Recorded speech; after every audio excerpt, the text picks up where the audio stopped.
Welcome to Sun Coaches Podcast, proudly brought to you by scoreboardfundraising.com, season 9.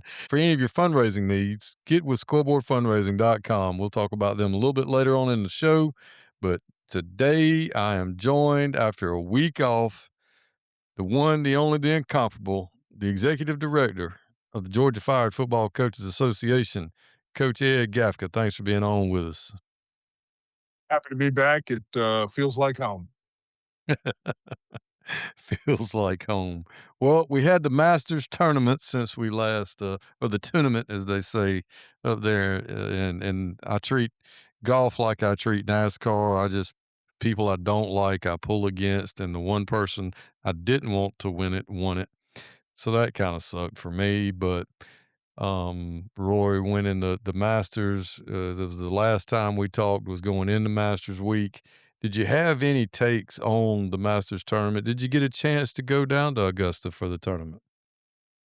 I choose not to go to Augusta for a litany of reasons. I mean, if they would have decided to build that golf course literally anywhere else, um, I mean, Augusta just is not like on the top of my list of man. It's a really great, really exciting place to be. Right?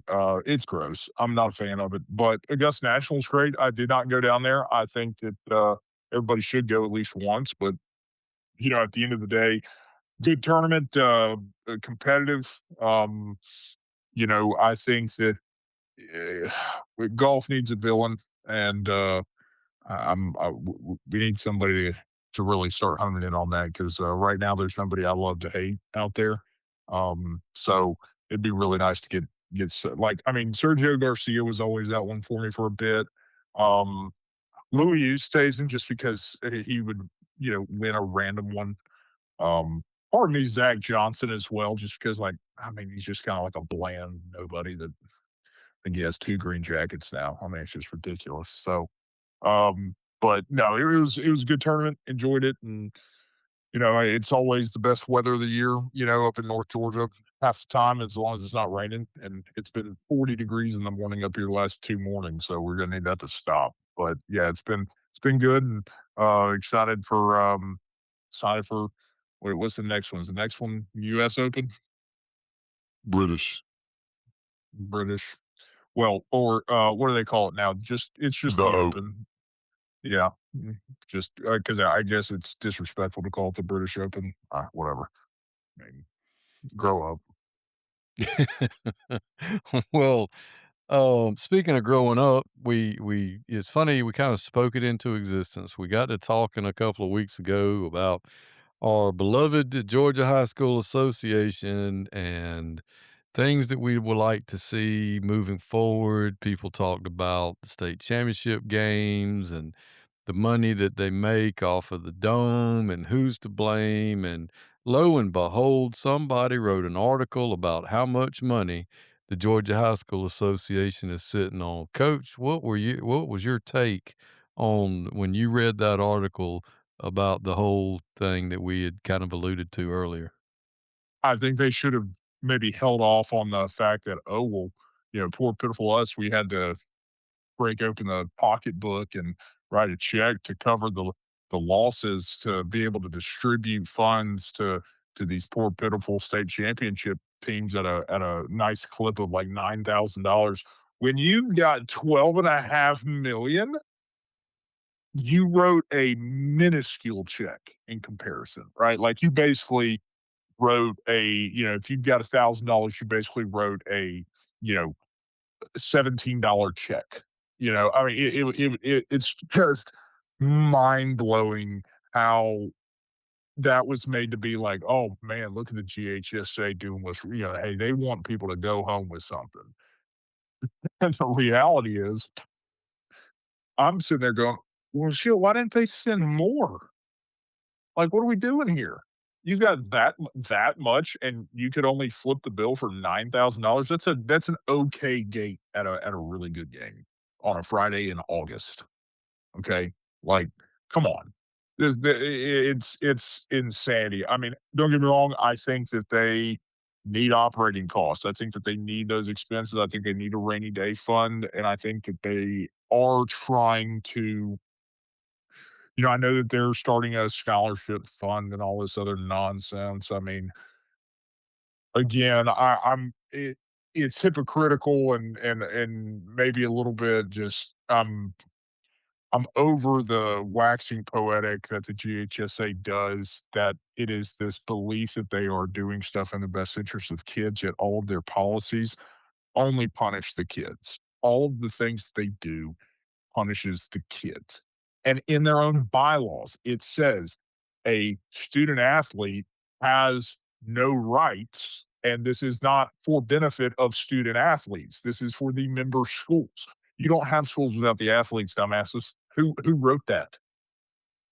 I mean, it is so beyond me that that's what hill they're gonna die on. It's always interesting that when they feel the need to play the "we're doing it for the kids" card, it's always something revolving around money and being cheap about something.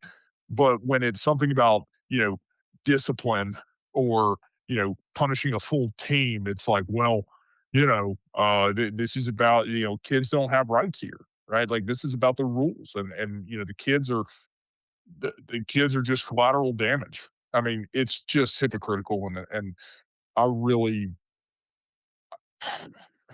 I'm over it with them. Again, you have $12.5 million. You know who could use a little bit of help right now? I don't know, Dublin City Schools that just have the worst accounting department in the history of accounting departments. Like, they've got furlough days coming out the yin yang next year. Their coaches and teachers are gonna make significantly less money, not because of anything they did, but because they had morons running the school and the school system, excuse me, not the school. But, that's what happens when you have, like, an English teacher, you know, promoted to director of finance. I mean, she might be really good at explaining Macbeth, but she doesn't know the shit of a balance sheet. I mean, maybe make that make sense. But again, there's better uses of that money. There's better ways to do it. I think it's very disappointing that we were led to believe that, oh man, the GHSA, look at them. They don't want anybody to go broke over here. They're doing it out of the goodness of their heart. Yeah, but really, that's just kind of like a drop in the bucket and a tax write off for them. So get out of here. So they put out that they operate, they've got 12.5 million dollars. And I've always wondered, what happens to the fine money? What happens when coaches get fined, schools get fined, all this other stuff? And then, we're going to beat on our chest and say, well, for the last 3 years, we haven't charged our member schools, any dues or anything like that. Well, bless your heart. Bless your heart, $12.5 million. Now, you need operating costs, not a problem. You probably need operating costs for another year on top of the one that you're going into, not a problem. What it is also not is $12.5 million, because I'm not seeing $12.5 million worth of product coming out of the GHSA back to its member schools or being provided or anything else like that. They Uh, give you two footballs though. When you make the playoffs, they give you two Wilson GST footballs, which equate to about $210. So God bless. there is that. I mean, you do get the footballs. And like you said, that's probably about like $2.50 if you're dealing with 1,000. If you scale it down, if you extrapolate it down, well, that wouldn't be extrapolation, but same concept going in the opposite direction. Um, that just, I mean, beating a dead horse. I, and then anytime we've complained, anytime we've said, why can't you do better? Why can't you do anything about move-ins and Form Bs and all this other stuff? Well, we only have a 6-person staff with $12.5 million. Why? You could hire, you could go by area, something you kind of alluded to months ago when we talked about this. You could have 13 areas, pay somebody 50 grand to be the governor of that area for those 30 schools. And if those 30 schools, if there's a problem, talk to that guy first before you even go to the GHSA. He can ride around to those 30 schools and he can have Crap, give them a car. Give them stickers to put magnets to put on the side of the car, the GHSA police or whatever. I don't care. That'd be kinda cool. Have them pulling up I mean, I could see people in the office now, "Hey, hide the Form Bs, the GHSA guys here." I mean, unannounced, just showing up, going, "Hey, let me see who transferred in today." And they still wouldn't make a dent in the money. It still wouldn't. It wouldn't even touch it. I mean, you're talking about $300,000-$400,000 a year to pay some retired coach a salary to ride around and check on these schools and field phone calls about nonsense that instead of hearing, "Oh, we only have 6 people that work at the GHSA. We can't blah, blah, blah, blah, blah." I ain't got time for that. Now, the other thing I'd like to talk about, I didn't really say this in our pre-production meeting when we were on air, but there was also we saw the minutes from the other day, and it's a much ado about nothing. It's the AJC doing their normal sensationalism, not journalism anymore. I don't even know what they are anymore. But mainstream media talking about what the private schools threatened they were going to do in the minutes. And it was the small private schools. And I kind of understand some of what they're talking about, but I also don't. Do you have anything to say about that, coach? Yeah, you don't have to be a part of the GHSA. You can go break off and do your own thing. You can go to the GIA or the GISA, whatever they call themselves now. Nobody's forcing you to be in the GHSA. I understand. I understand the concept of maybe wanting to have some of those bigger private schools, maybe be in their own, allow them to be in a different playoff than some of the other little sisters of the poor Catholic school. But I do think that in large part it's going to fall on deaf ears because, to be honest with you, if I'm the attorney for the GHSA, I sit there and I go, "Yeah, no, we hear you, but is somebody holding a gun to your head telling me telling you got to be a part of this organization and be a member school? No, okay, yeah, that's it. I mean, that you have no argument. You have no leg to stand on. This isn't some discriminatory act. Um, you have not played by the same rules that us public schools have ever. You get to openly recruit.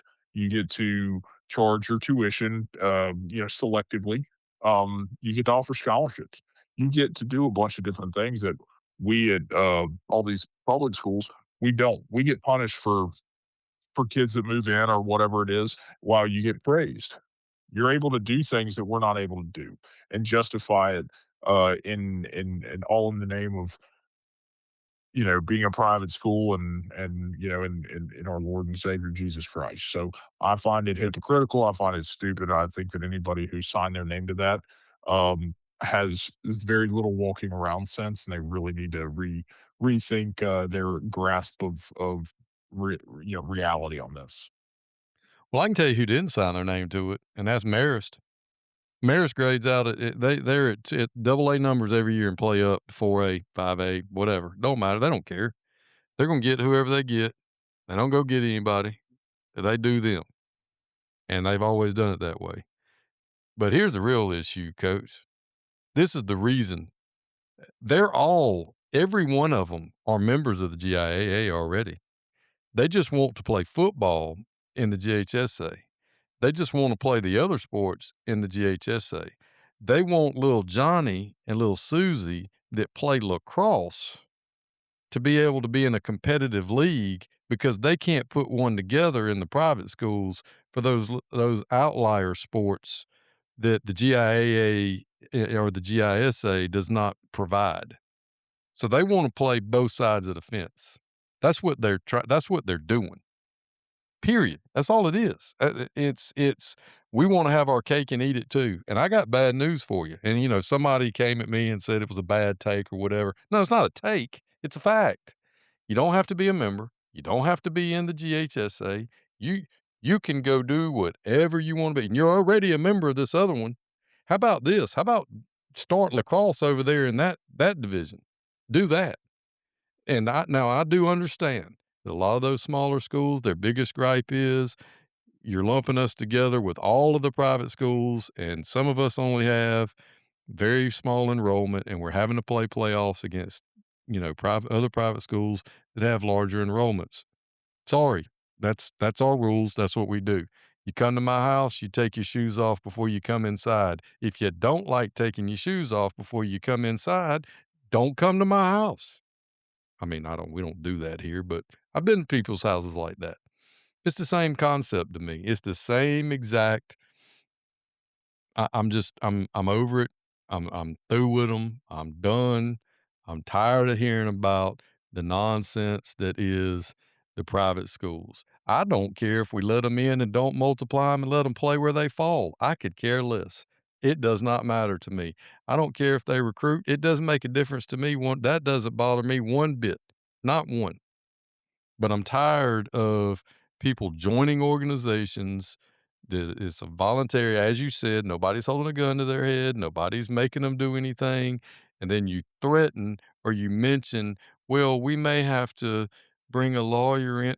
Fine, go ahead, do your worst. Of course, the last time I said that, the GHSA got banged because they couldn't handle in a professional manner a situation the way it should have been handled. So God knows they're probably going to screw this up too. If I know them over the past 30 years like I've known them, they'll find a way to screw it up.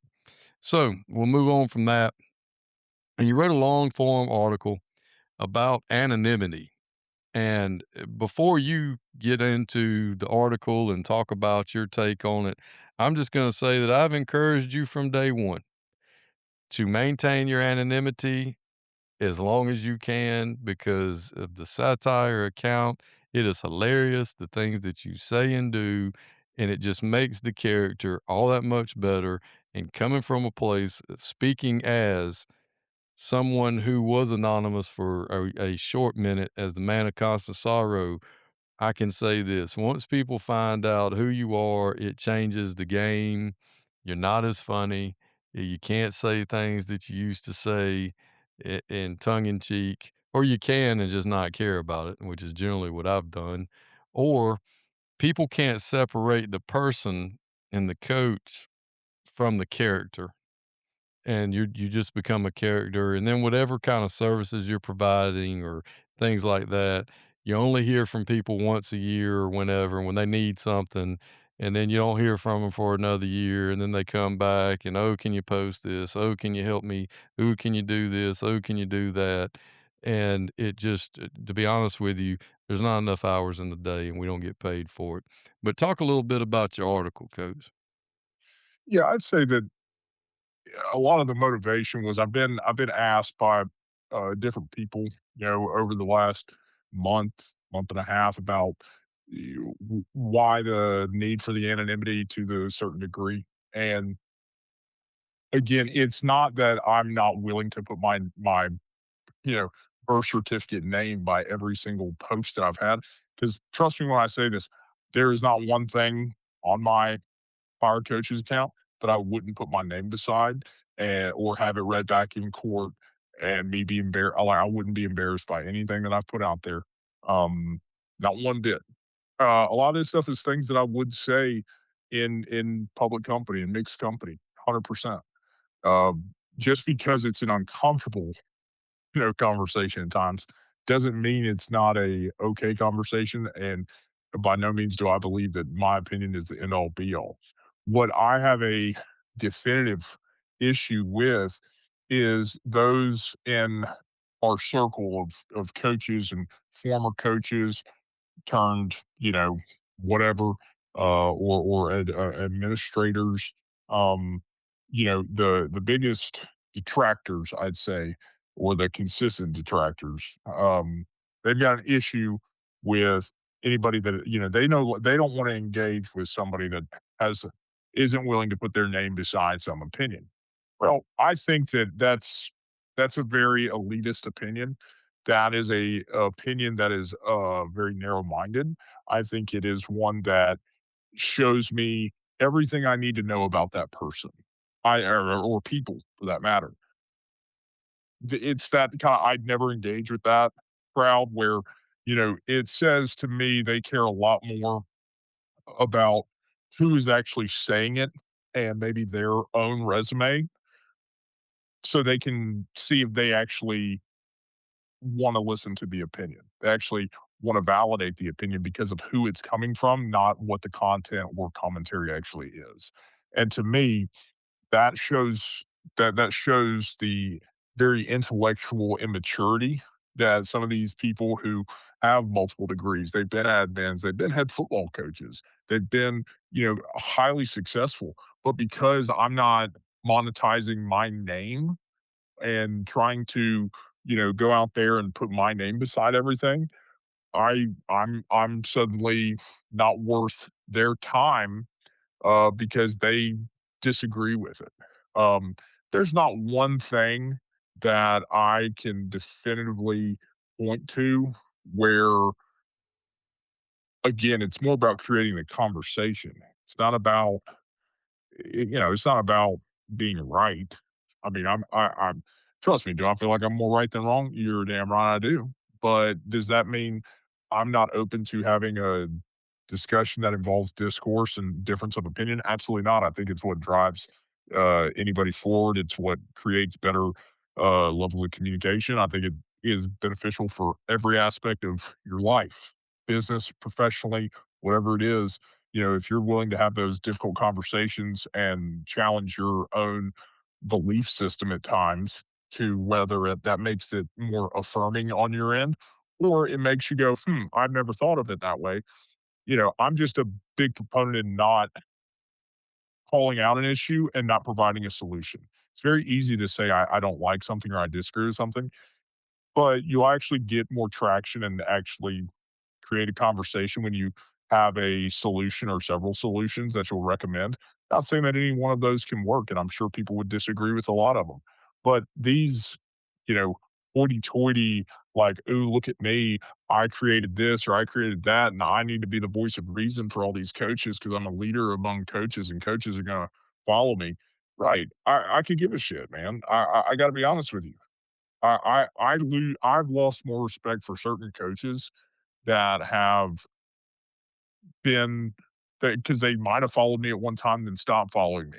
And I'm sitting there looking at it like, okay, then I go to their page and they're just sitting there subtweeting me and sitting there calling out certain things that I've said without tagging me or actually saying saying that it's me that they're referring to. And again, it's like a middle school girl. I've never seen anything like it from people who are supposedly pretty intelligent, supposedly pretty successful. I should be paying rent in their heads. I really should.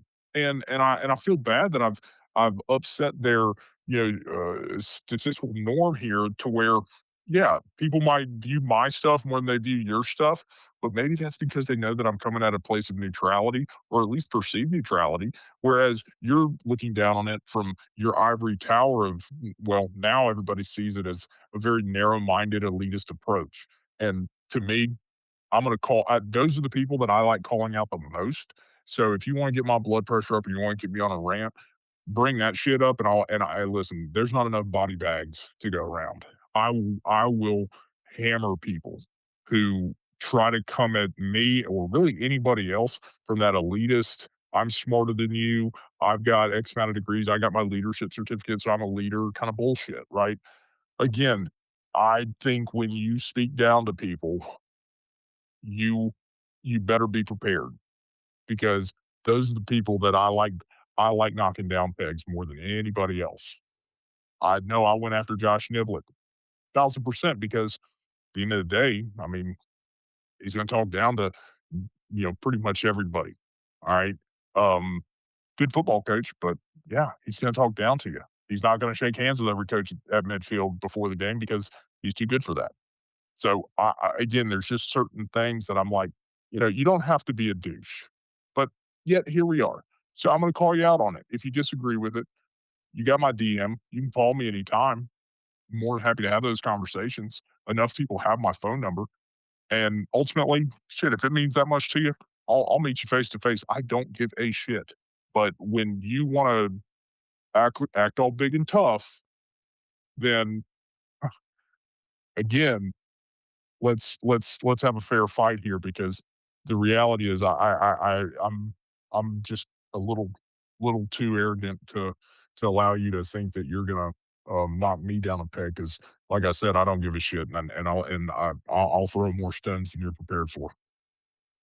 Well, hey, coaches, if your team needs to raise money, check out Scoreboard Fundraising. In the past year, they've helped more than 1,000 teams across the Southeast run simple, effective fundraisers. From popcorn to online donations, call Mike James at 770-680-3424 or visit scoreboardfundraising.com. A lot of guys I know are using them. It doesn't matter if you're football, basketball, tennis, golf, it doesn't matter what your sport is. If you need to raise money for your program, reach out to scoreboardfundraising.com. They're the Sun Coaches Podcast title sponsor for the next 4 seasons, and I do appreciate them being on with us for the next 4 seasons. And coach, our next topic, it's actually gonna I did a podcast tonight. It won't air until late June, and the coach I talked to, talked about he has a coach on staff that's in charge of their social media. And his approach, you would love his approach, is that he believes that you should use social media because you can control the narrative, as you have said many times. And you showed some controlling of the narrative from the early 2000s last week through your account with the videos from the late 2000s where Grayson and Brookwood and all these other people were making hype videos. Yeah, and I think that is a perfect example of controlling the narrative, right? Like, I'm a huge fan of people showing their personality, right? Like, I think if there's one thing anybody should take away from my account were to go away tomorrow, I hope people would look at it and still go, it's important to show your personality, control the narrative so somebody else isn't telling your story. I can't tell you how much I enjoyed remembering those videos because I remember um, watching them back then, and just like the creativity and the willingness for somebody to, go on film now and record themselves doing those is outstanding.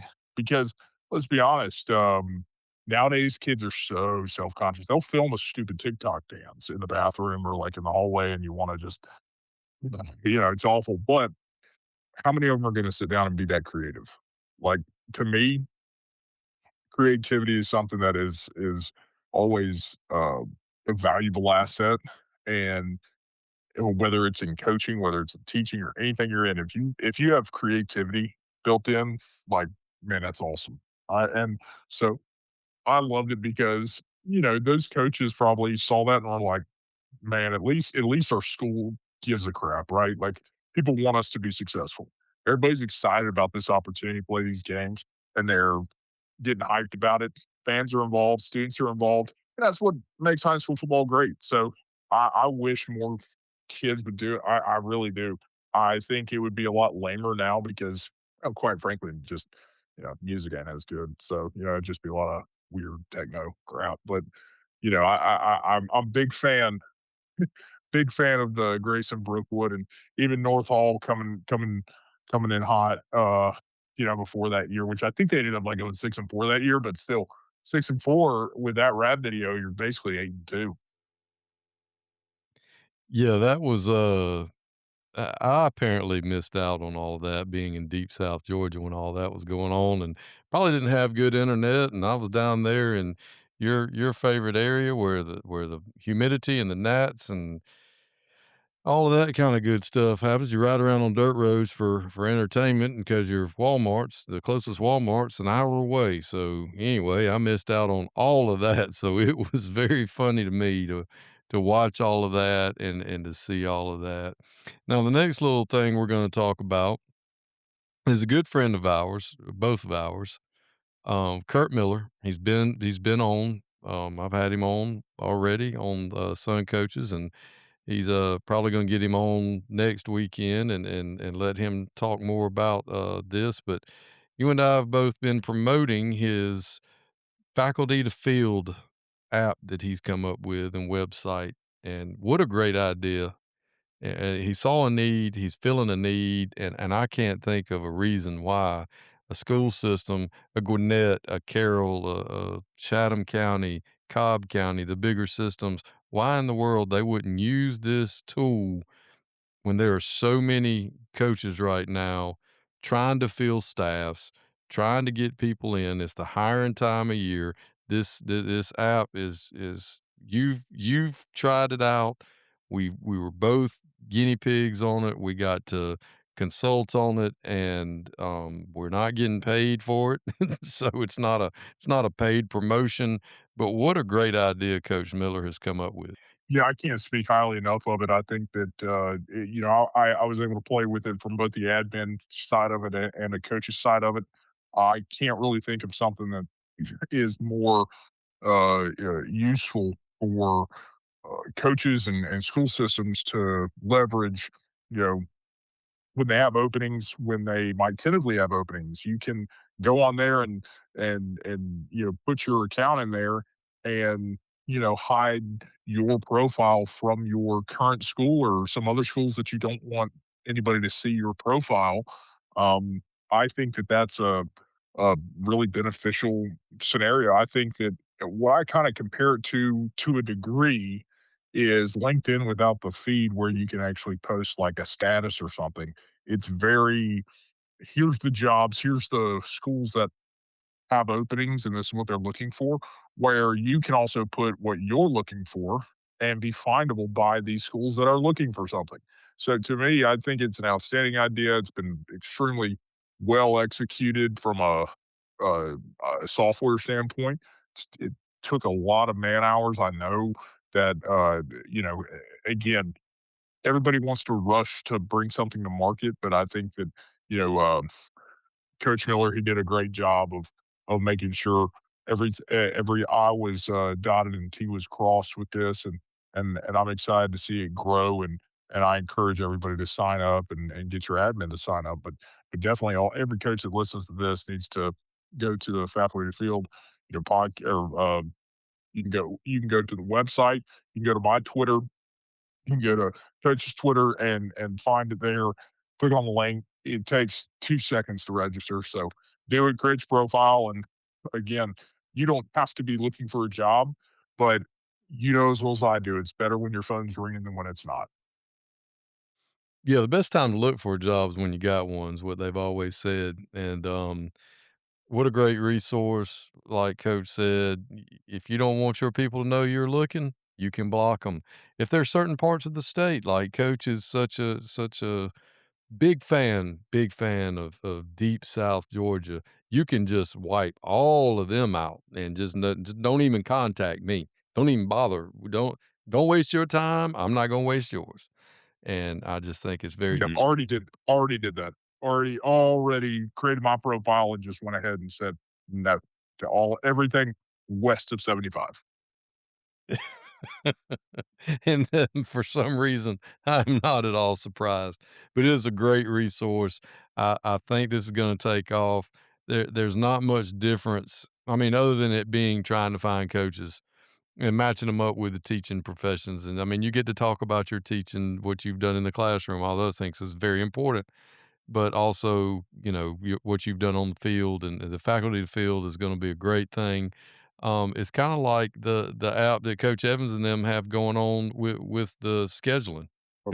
Yeah, no, and that's the thing is, it's exactly like that. I think that both matchup and this kinda go hand in hand where it found a need. They had the they had the creativity and the want to put out something that is very attractive, um, and it fills a need.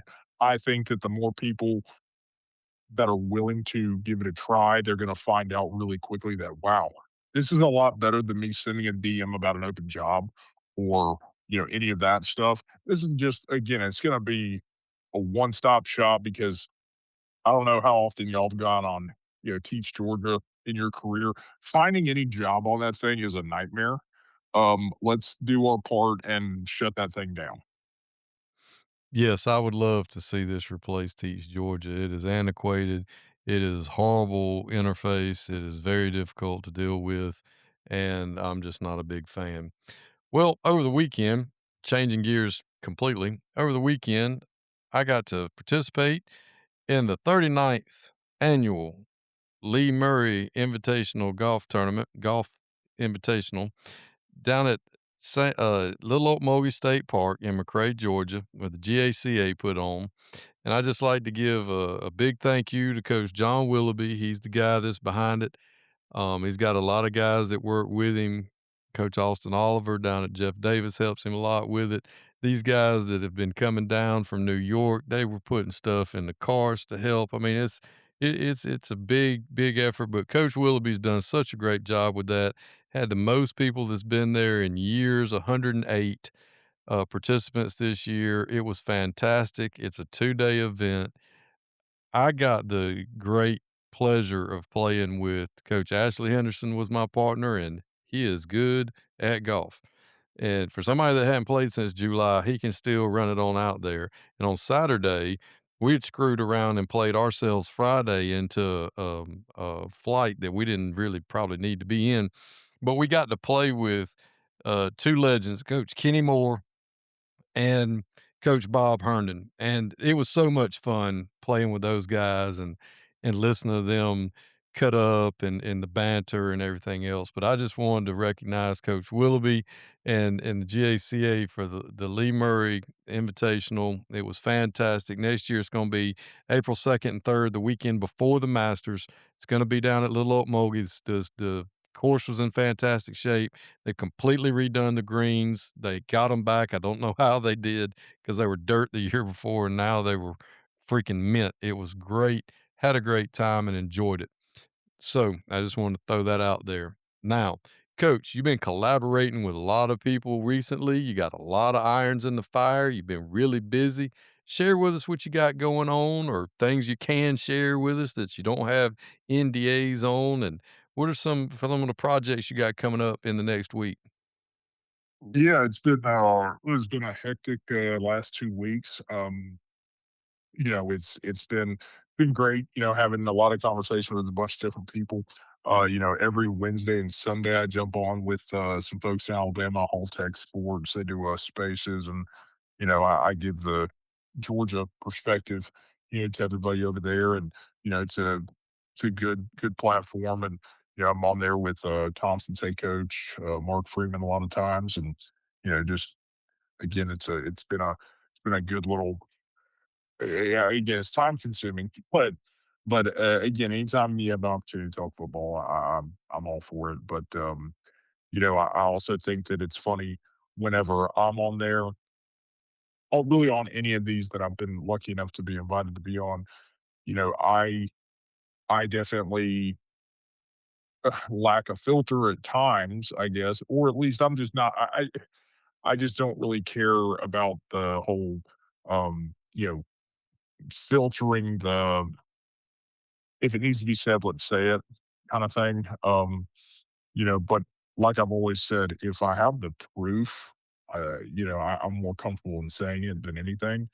But if it's just speculation, I'm probably not even gonna mention it.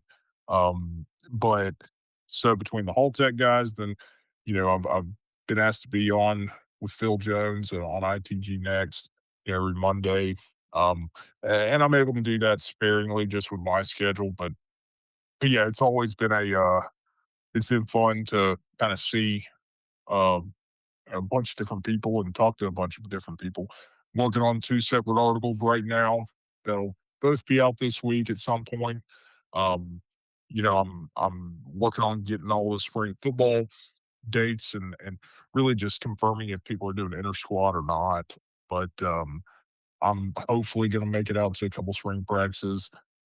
Been lucky enough to be invited to a couple places, and I might make an appearance at some unannounced. But yeah, I mean, it's definitely been a fun 2 weeks, very busy, and my hope is that over this next week, um, we settle in on a couple things that there's a couple bigger projects that I'll provide more update on later. But the reality is, spring football is something I'm always excited about because the weather's great and gives you a little bit of taste of the fall. And I'm going to knock the rust off the game notes and see who I can get under their skin going into the summer. And get back to what I enjoy doing the most, which is, I mean, I enjoy game notes probably more than most things. So I'm excited to get that back. Well, Coach, we've got TC Geyer coming out Thursday. He's the head coach of Cherokee High School up in North Carolina. He'll be our guest on Sun Coaches podcast. We have transferred over to a new platform that's releasing videos out now, and we're starting to see a lot more growth, a lot more spike in activity. And I just encourage everyone to like, subscribe, and share, and to relax. It's just satire, mostly.